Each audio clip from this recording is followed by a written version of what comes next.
আসসালামু আলাইকুম। আজকে পবিত্র শুক্রবার, সাথে আছে সিয়াম। আসসালামু আলাইকুম রাহমাতুল্লাহ। সিয়াম কিছু কথা বলবে। আজকে যে মহা মূল্যবান সময়টা পবিত্র জুমাবার, এই সময়টা আল্লাহর কাছে একটা কবুলিয়ত সময়, যে আল্লাহর কাছে যা চাওয়া হবে তাই আল্লাহ তাআলা আমাদেরকে দিতে বাধ্য। কারণ আজকে দোয়া কবুলের একটি সময়। এক্ষেত্রে আমরা সর্ব অবস্থায় আল্লাহর কাছে আমরা চাইতে পারি। আমি রাস্তা দিয়ে হাঁটতেছি, আল্লাহর কাছে চাইতে পারি। বাজারে যাইতেছি, আল্লাহর কাছে চাইতে পারি।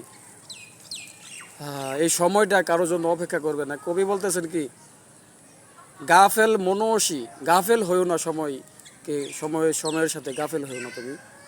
ওয়াক্ত হাজাস্ত ওয়াকারে সাজিস্ত, সময় কারোর জন্য অপেক্ষা করে না। আরেক বুজুর্গ আল্লাহ তাআলা ওনার মাকাম কতটুক বৃদ্ধি করে রেখেছে দেখেন। ওনারা তো আমার আগে এই কথাটা জানতে পেরেছে, যেমন আল্লাহ আল্লাহ এরকম ওনারা চিন্তা ফিকির করে চলছে যে জামানা বয়েক হা লেরেহ না গুজি, জামানা সময়টা একরকম থাকবে না। গুজাস্ত জামানা ফেরেহতা নেহি, চলে যাওয়ার সময়টা কখনো ফিরে আসবে না।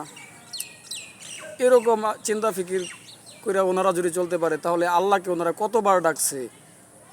তা আমরাও যখন এরকম চিন্তা ফিকির করব, প্রত্যেক সেকেন্ডে সেকেন্ডে আমরা চলাফেরা করব, যে সময় তো চলেই যাবে।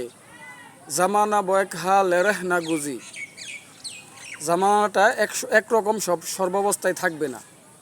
গুজাস্ত জামানা, চলে অতিবাহিত যে হয়ে গেছে যে সময়টা, ওই সময়টা কখনো ফিরে আসবে না।